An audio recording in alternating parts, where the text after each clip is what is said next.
Brooklynites of all ages recently ventured to MCU Park in Coney Island for a very special promotion hosted by the Brooklyn Cyclones.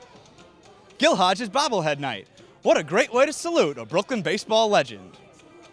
Gil Hodges, of course, starred for the Brooklyn Dodgers in the 1950s, leading Dem Bums to 6 World Series appearances, including the borough's only World Series championship in 1955. He later managed the Miracle Mets to an improbable victory in the 1969 World Series. But even more impressive than his baseball accolades was his lifestyle as a Catholic gentleman, husband and father, and as a faithful parishioner at Our Lady Help of Christians in Midwood.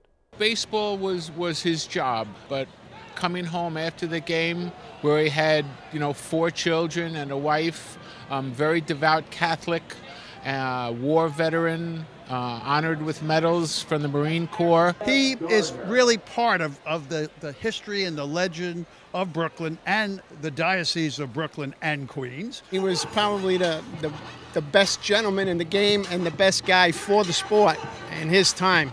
Just like the parachute jump and the cyclone roller coaster, the name Gil Hodges is iconic when it comes to representing the borough of Brooklyn. Gil was always a Brooklyn legend and icon here.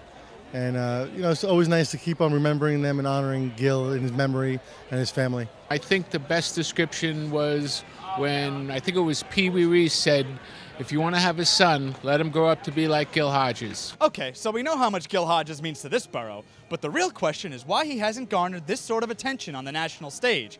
Naturally, I'm referring to the long-standing debate as to whether Gil should be voted into baseball's Hall of Fame. As a player and manager, Hodges fits all the requirements needed for enshrinement, including playing ability, character integrity, sportsmanship, and contributions to the game.